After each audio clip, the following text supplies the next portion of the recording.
Boa noite, irmãos, irmãos queridos da Igreja do Meia. Quanto tempo que eu não os vejo. Estou ansioso para que essa pandemia dê uma relaxada para eu poder visitar a Igreja do Meia. Já faz tempo que não vou à minha igreja querida.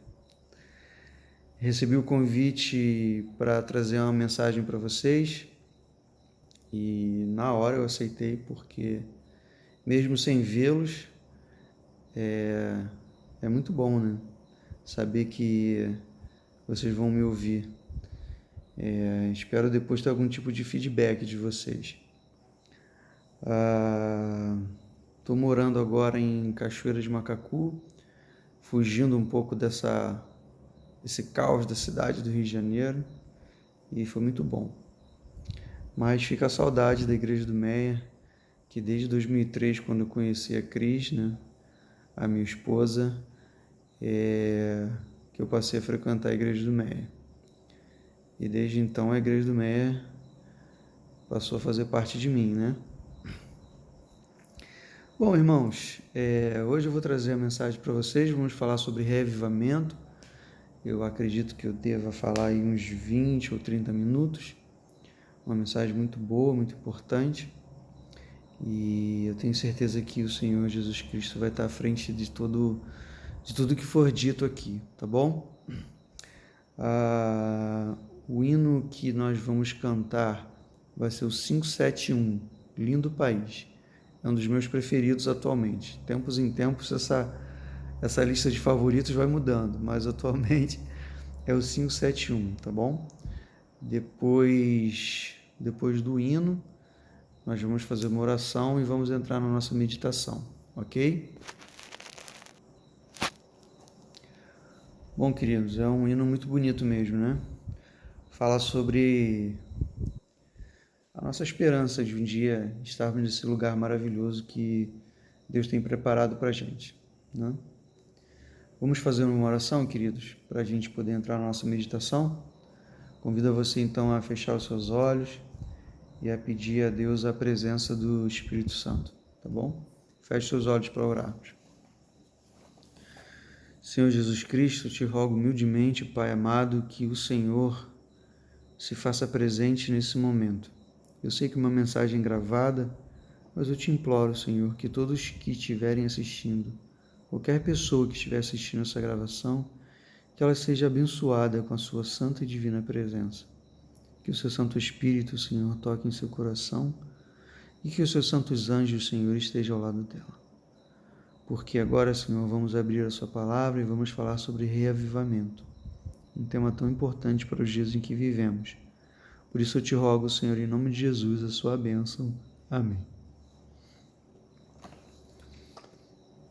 Queridos, eu decidi fazer dessa pregação mais um bate-papo, tá? Tanto que eu estou aqui no sofá, estou com aqui a pregação na mão, com a Bíblia no colo, sem formalidades, como se a gente estivesse batendo um papo aqui em casa, tá bom? Vamos encarar dessa maneira, tá? E é interessante de que falar para o celular assim é um pouco estranho, porque eu não sei se eu olho para a câmera ou se eu olho para a tela onde eu estou aparecendo. Eu vou tentar me esforçar, olhar para a câmera como eu estou fazendo agora, do celular, e não olhar para a tela como se estivesse olhando para o meu rosto, tá bom? Então, se por acaso eu ficar olhando meio para baixo, é porque eu estou olhando para o meu rosto e não estou olhando para a câmera. Tá bom, queridos? Bom, fechando esse parêntese, eu escrevi esse sermão dia 23 de janeiro desse ano. E eu sempre escrevo sobre aquilo que eu entendo que eu estou precisando estudar. E eu comecei a estudar sobre reavivamento nessa época. E, queridos, é um tema de extrema importância. Eu confesso a vocês que muitas vezes eu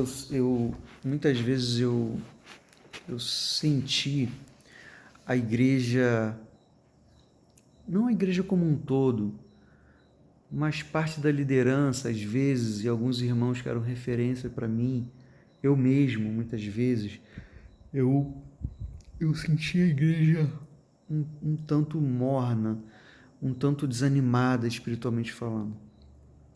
E na época que eu escrevi esse sermão aqui, eu estava me sentindo assim, sabe? Um tanto sem vontade de buscar a palavra de Deus, um pouco, estava fazendo os cultos de maneira um pouco mecânica, sem aquele aprofundamento pessoal. Eu não sei se estou conseguindo ser claro com vocês. Acontece que eu decidi então fazer um estudo por que isso acontece. Por que muitas vezes a gente perde a vontade? Não sei se perder a vontade é o termo, mas eu poderia dizer, fazer uma analogia, como se uma fogueira grande acesa com fogo bem alto, se de repente fosse minguando, fosse ficando cada vez menor o fogo, a chama, e de repente fica só um pouco de brasa amontoada, sabe? Que às vezes parece que tem mais cinza do que brasa, mas lá dentro tem um pouco de brasa ainda. Mas cadê aquela chama? Cadê aquele amor intenso, aquele fervor pela palavra de Deus, sabe? Por que isso some às vezes? Parece que nós temos um relacionamento de altos e baixos, sabe? Eu acredito que pelo fato de vivermos num mundo de pecado, pela rotina do trabalho, do dia a dia, a gente perde um pouco disso. Mas nós não deveríamos perder isso. Eu queria que fôssemos sempre, sabe, uma chama acesa, constante. Mas nem sempre é assim, né, irmãos? E aí eu escrevi aqui o seguinte, que talvez possa haver uma história na Bíblia que tenha te impactado, isso tenha reacendido no seu coração aquela chama viva pela palavra de Deus, sabe? Aquele amor a Deus, aquela empolgação que a gente tem quando a gente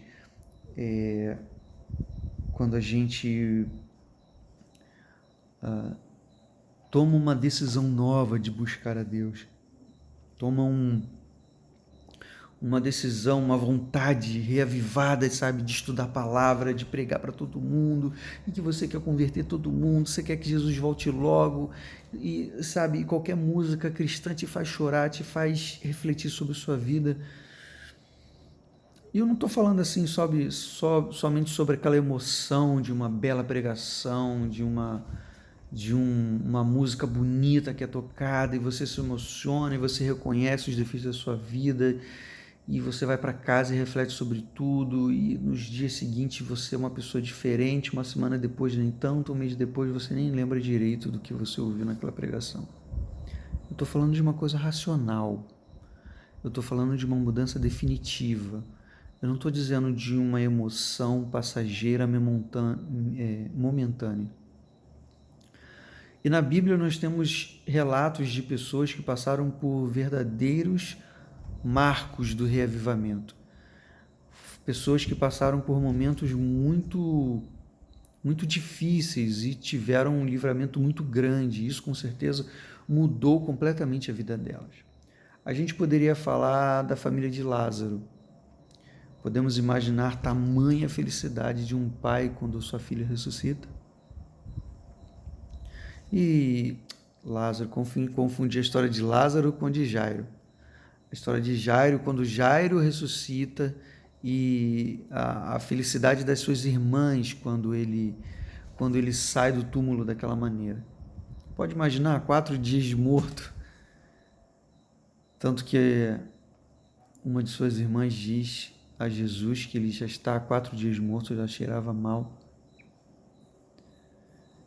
E a história de Jairo, assim, agora sim, com a sua filha. Como não se maravilhar com essa situação? Eu que sou pai de uma linda menina, Gabriele, já está com 7 anos. perder uma filha assim,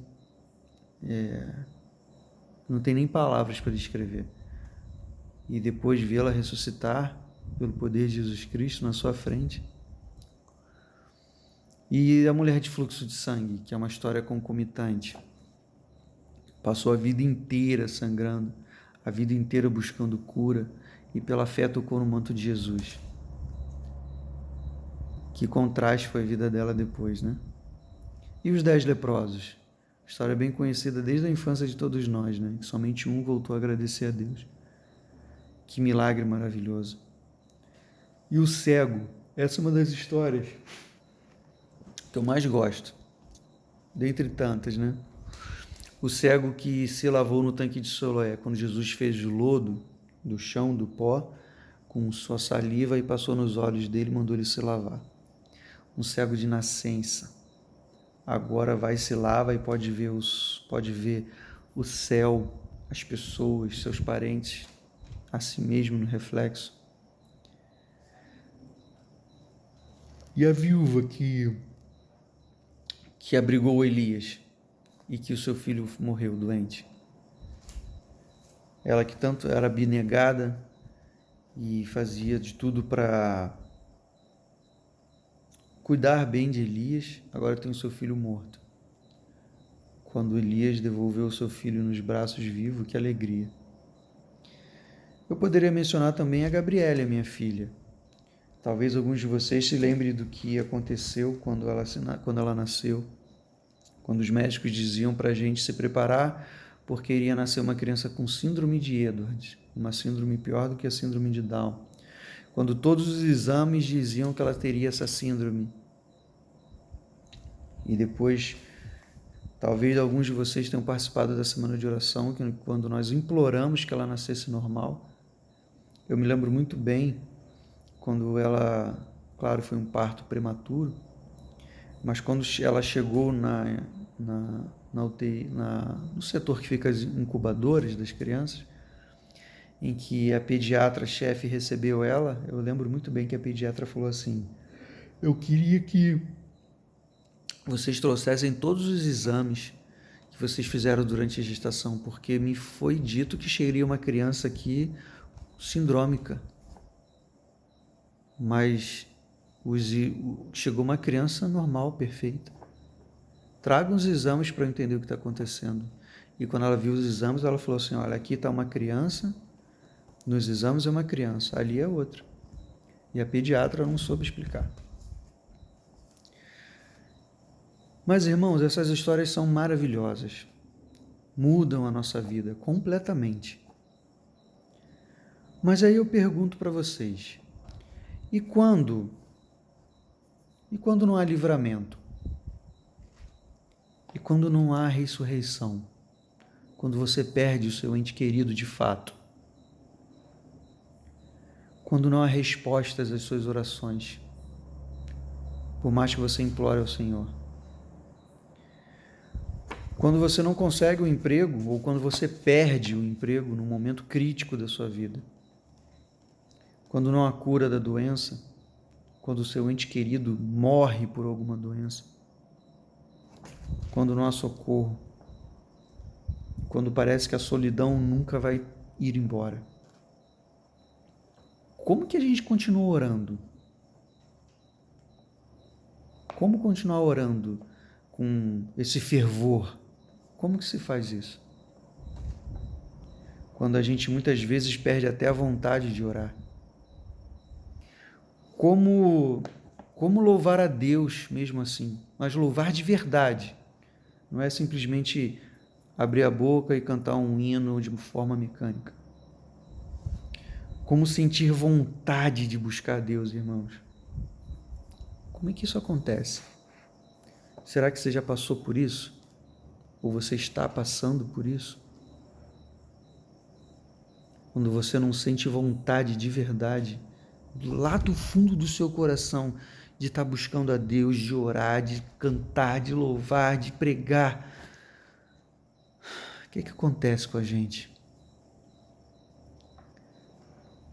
Será que há na palavra de Deus, algum exemplo de alguém que mesmo sofrendo muito, e sem nenhum motivo aparente, ainda sentia vontade de orar, de louvar e bendizer o nome de Deus e buscar a sua palavra com toda a sua força. Vocês conseguem se recordar? Eu convido vocês a abrirem Atos 16, verso 19 a 34. Já está aberto aqui na minha Bíblia. Atos 16 conta a história de Paulo e Silas em Filipos. Eu não vou ler a história toda para a gente ganhar tempo, eu só vou resumir. Paulo e Silas estavam pregando em Filipos e vocês conhecem a história. Paulo expulsou, livrou uma mulher que era vidente,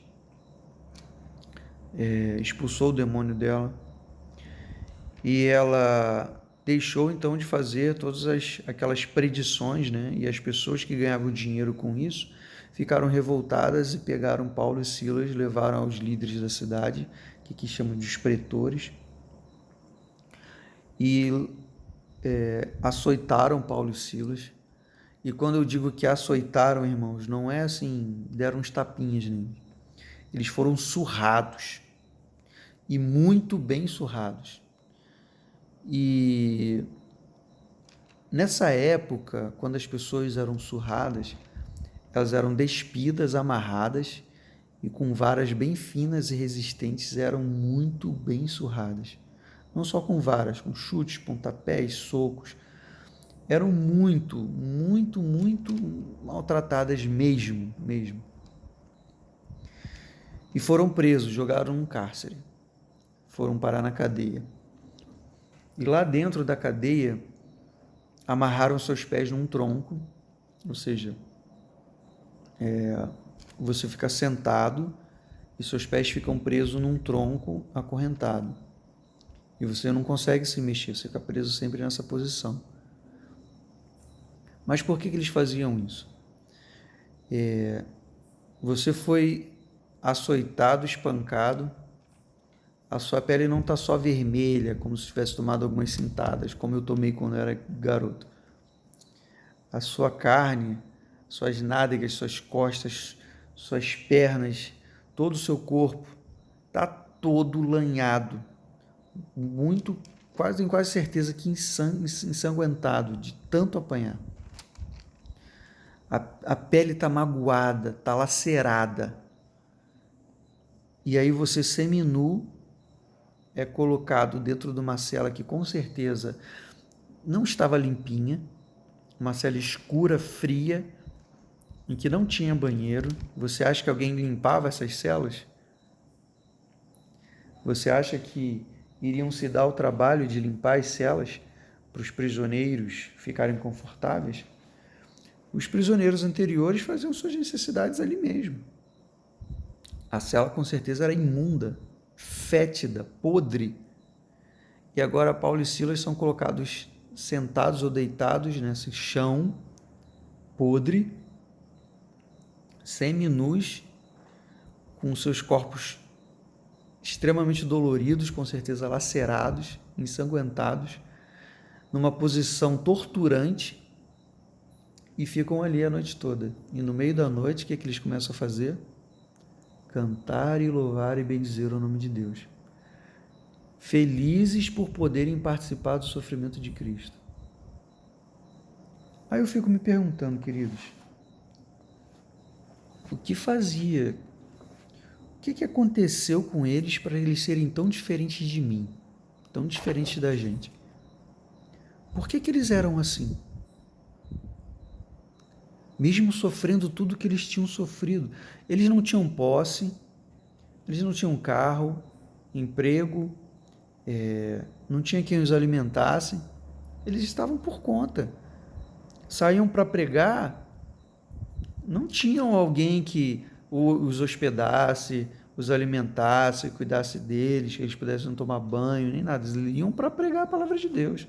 Se tivesse que passar fome, passava. Se tivesse que apanhar, apanhava. Se tivesse que ser preso, seria preso. Mas eles iam. Por que eles eram assim? Chegaram ao ponto que chegaram e estavam louvando a Deus, bendizendo. Qual é a grande diferença para mim Qual é a grande diferença para você? Porque se eu for comparar, parece que eu sou um monte de brasa, um pouquinho de brasa escondido num monte de cinza. E quando eu olho para eles, parece que eles são... Quem já foi desbravador ou já acampou, sabe aquelas fogueiras de acampamento com aquelas troncos de árvore seco, faz aquele fogo vivo, forte, alto. Parece que eles são assim, igual essa fogueira. E parece que eu sou um pouquinho de brasa escondido debaixo das cinzas, espiritualmente falando. Por que que a gente não se torna uma fogueira viva como eles eram naquela prisão? A história conta de que foi tão grande o fervor que houve um terremoto e as portas caíram, as correntes se soltaram. E o carcereiro quis se matar, Paulo e Silas não permitiram, o carcereiro se converteu, foi batizado, ele e toda a sua casa. E naquela mesma noite, o carcereiro levou Paulo e Silas para a casa deles e serviu um banquete a eles. Tremendo, né? Eu escrevi aqui algumas características de Paulo e Silas. Completamente convertidos ao ponto de não valorizar a própria vida. Não sentiam medo e muito menos o peso de alguma rotina do trabalho. Sabiam exatamente o que queriam de sua vida e amavam a Cristo de todo o seu coração. E Deus era o centro de tudo. Deus era o centro de tudo na vida deles. Tudo. Nada era mais importante. O seu emprego não é mais importante. O seu carro não é. A sua casa não é. Os seus filhos, os seus parentes, nada disso importa. Só importa Cristo. E se nós falarmos até hoje em dia assim, algumas pessoas podem chamar você de fanático. Como chamavam Paulo e Silas. E como chegar a esse patamar, irmãos? Como é possível chegar a esse patamar? Como ser assim? Eu fico me perguntando como chegar a ser como eles eram. O que eu preciso fazer? Será que tem alguma coisa já determinada para que eu seja assim?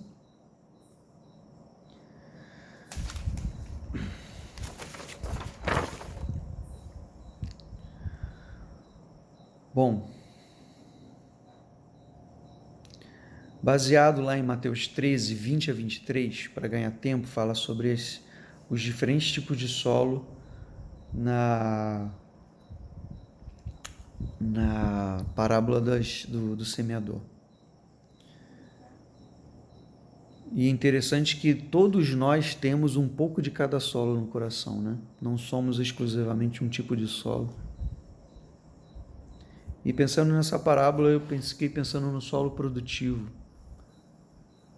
Porque nós não nascemos com um coração apto a receber as sementes. Nós nascemos com um coração espinhoso, pedregoso, arenoso. A nossa natureza não é de buscar a Deus. A nossa natureza, infelizmente, é para o pecado. Nós nascemos assim. Mas, pelo livre-arbítrio, que é a maior dádiva, na minha opinião, que Deus deu ao ser humano. Livre-arbítrio. É uma das maiores provas de amor de Deus que tem por nós. Pelo livre-arbítrio, nós podemos transformar, e pela graça de Deus, transformar um coração pedregoso, improdutivo, num solo produtivo. Eu passei por uma experiência quando vim morar em Cachoeira de Macacu, que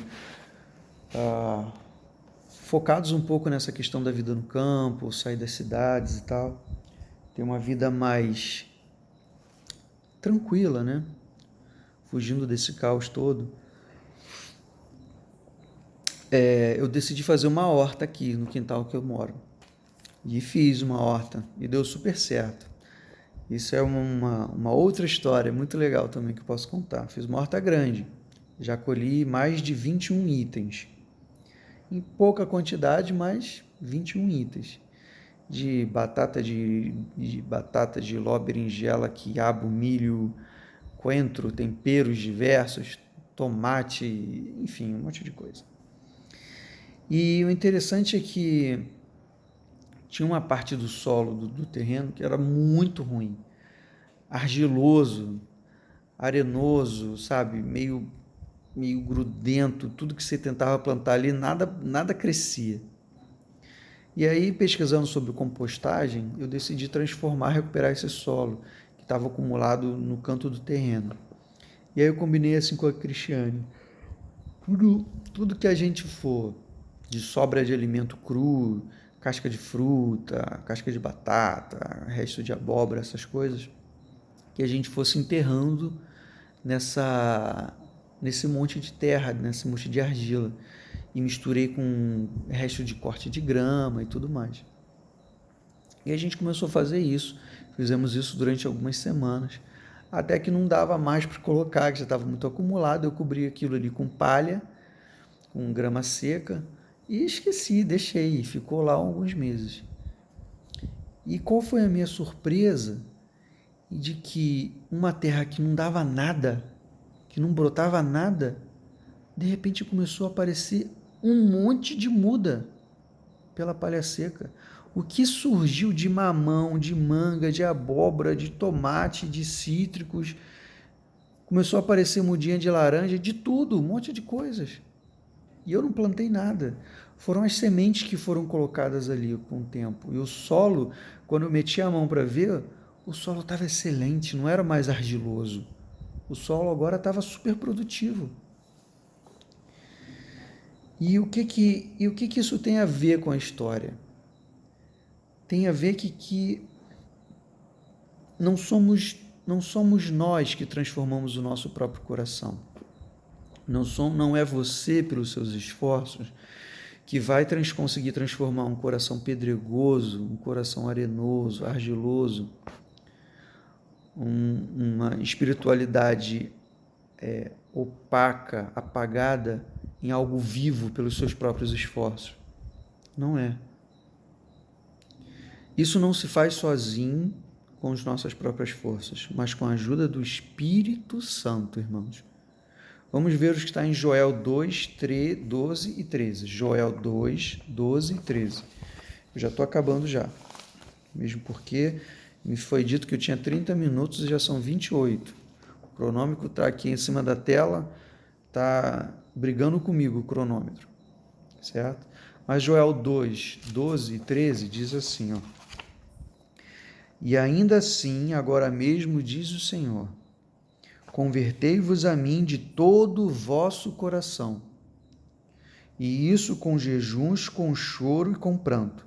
Irmãos, quando diz aqui com todo o vosso coração, convertei-vos, eu poderia dizer, todos os aspectos da sua vida a Deus.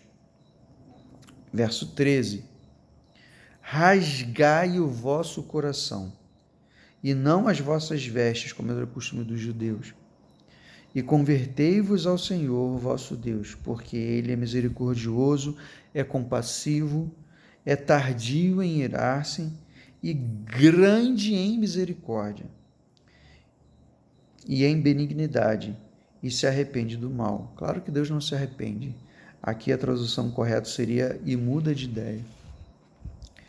Muda o curso da história por causa das suas decisões. Mas o que eu quero chamar a atenção aqui nesses versos é rasgai o vosso coração. Quando eu leio esse termo, eu vejo assim, irmãos, expor quem você realmente é. Quem é você, irmão?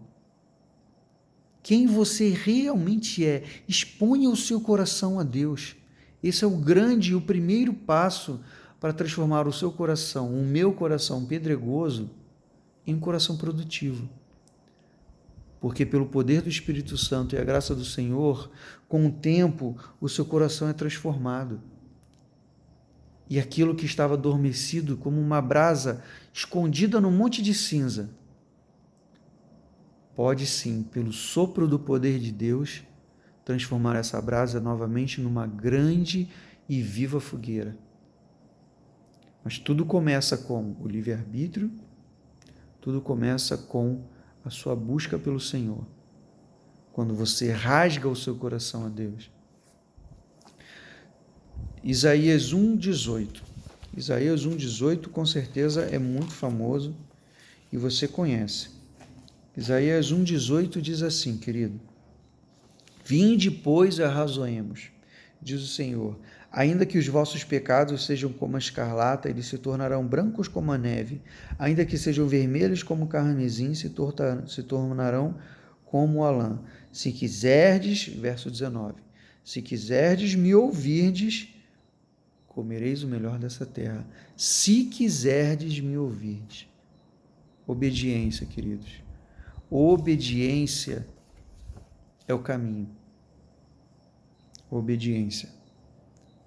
Não há como transformar um monte de brasa quase apagada em uma grande fogueira espiritual se não houver obediência. Esse é o caminho das pedras. Quer ver uma história que mostra isso? 2 Crônicas 29. Não vou ler a história porque já está em 31 minutos, mas já partindo para o encerramento da minha parte. Ezequias recebe o reinado do seu pai, que foi um péssimo rei, idólatra, um pai que queimava crianças, que fazia sacrifícios, que fez muitos acordos com países idólatras, com acordos de proteção de guerra, acordos comerciais, todo tipo de acordo que ele nunca deveria ter feito, o pai fez. Mas Ezequias foi muito influenciado por sua mãe e não se tornou como seu pai. Era um servo do Senhor, Ezequias. Assumiu o trono com 25 anos, se não me recordo, se não me falha a memória. E a primeira coisa que ele faz é fazer uma reunião com todos os sacerdotes e levitas que estavam parados, pois o templo do Senhor estava fechado. E ele faz uma grande reunião e intima todos eles a reabrir o templo, limpar o templo e retomar o culto diário, o sacrifício diário. Olha que tremendo. E o povo aceitou. Então, Ezequias, o que ele faz? A primeira coisa que ele faz, ele manda purificar o templo, logo no primeiro mês do reinado dele. No verso 11 do capítulo 19, ele chama atenção para não ser negligente em relação a isso.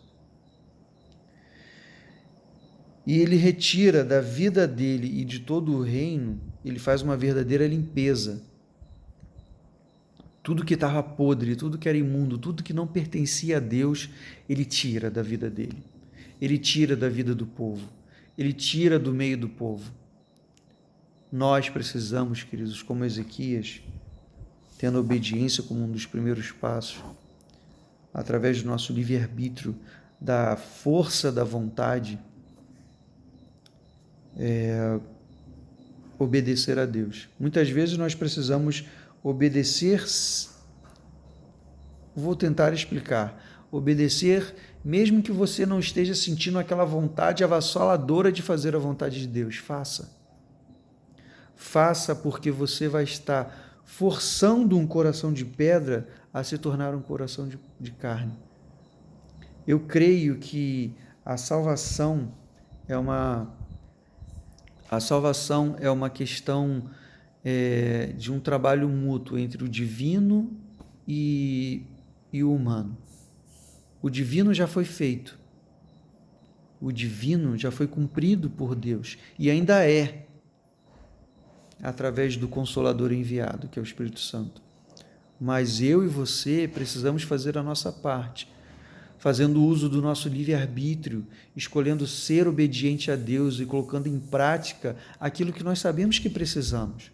Assim como Ezequias, que fez uma limpeza em todo o reinado, tirou tudo que era podre, tudo que era idolatria, tudo que separava ele do culto, da adoração a Deus. Então, irmãos, se queremos um dos primeiros passos a nos tornarmos fogueiras acesas, a nos tornarmos como Paulo e Silas, é tirar da nossa vida tudo tudo que nos separa de Deus, tudo que atrapalha a sua vida, tudo que tirou de você o culto diário, que é um alimento diário importantíssimo para a nossa espiritualidade. Se você não faz mais o culto diário, seja de manhã, seja à noite, irmão, é a primeira coisa que você precisa fazer, é retomar o culto diário. Dê um jeito no seu dia, nem que seja 10, 15 minutos por dia para começar. Faça isso individualmente, faça isso em família. Convide os anjos e o Espírito Santo, convide a Cristo para habitar no seu lar fazendo isso. Você vai ver que diferença vai acontecer na sua vida. Restabelecer o culto a Deus, com certeza, é uma das mais importantes na nossa vida.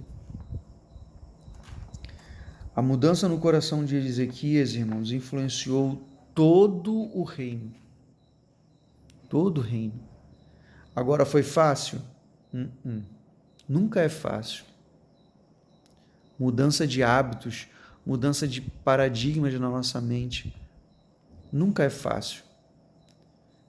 Eu sei que você e eu, como também já passei por isso várias vezes, não vai sentir de uma hora para outra vontade de fazer novamente o culto diário, vontade de orar. Não vai. Mas o reavivamento precisa ter um primeiro passo. Os pequenos e primeiros passos, isso precisa ser feito. Irmãos, vivemos numa época que, com certeza, se você estuda as profecias, ou já estudou, se você acompanha o noticiário, você sabe que Cristo está às portas. O que temos feito da nossa vida, dos nossos dias? Estamos preocupados somente com dinheiro?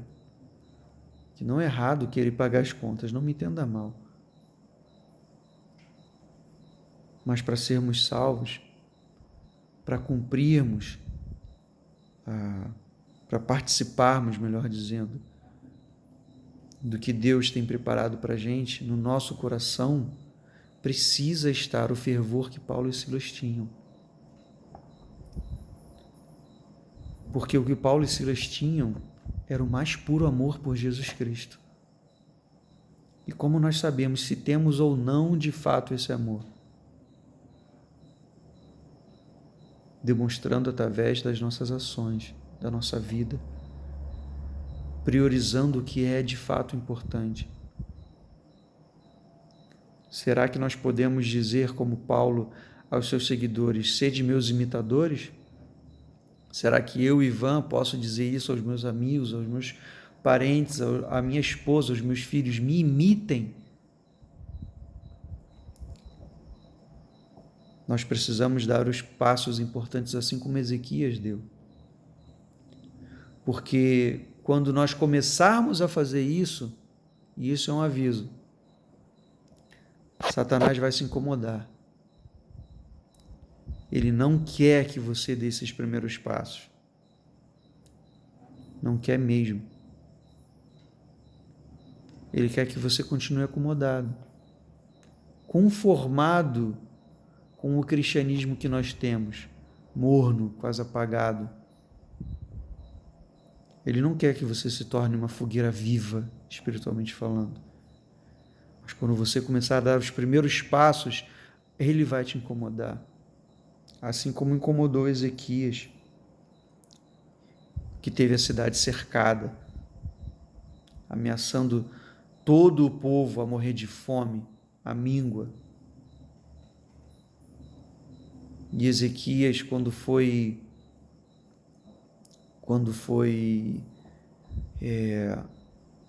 encurralado, sem saber mais o que fazer, ele buscou a Deus, e o profeta Isaías trouxe a resposta a ele. Falou que Deus estava do lado dele. E você conhece bem a história. Se você não conhece, leia 2 Crônicas 29. Procure essa história na Bíblia do rei Ezequias. Porque Deus enviou um anjo apenas um anjo, para executar 185 mil homens que cercavam a cidade. e livrou Ezequias e todo o povo de Israel. Por quê? Porque um homem decidiu fazer a vontade de Deus e fazer o que é certo, e influenciou a todos, influenciou todo um reino. Porque houve em algum momento lá atrás um pequeno passo, foi dado o pequeno passo em direção a Cristo. E é isso, queridos, que nós precisamos fazer. Dar esse pequeno passo, diariamente em direção a Cristo. Estudar a sua palavra com amor, com fervor, com vontade. No estudo das profecias, queridos, já encerrando aqui, se você estudar profecias, os eventos finais, você vai ouvir um termo como esse assim, ó, e haverá uma angústia como nunca houve.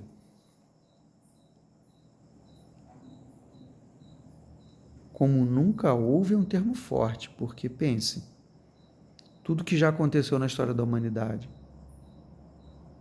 tudo, desde o dilúvio até aqui, quantas guerras, quantas catástrofes, tudo que aconteceu com os judeus, tudo que aconteceu na África, todas as pandemias, tudo que assolou a história da humanidade desde sempre. Haverá um tempo de angústia como nunca aconteceu. O que será que está por vir?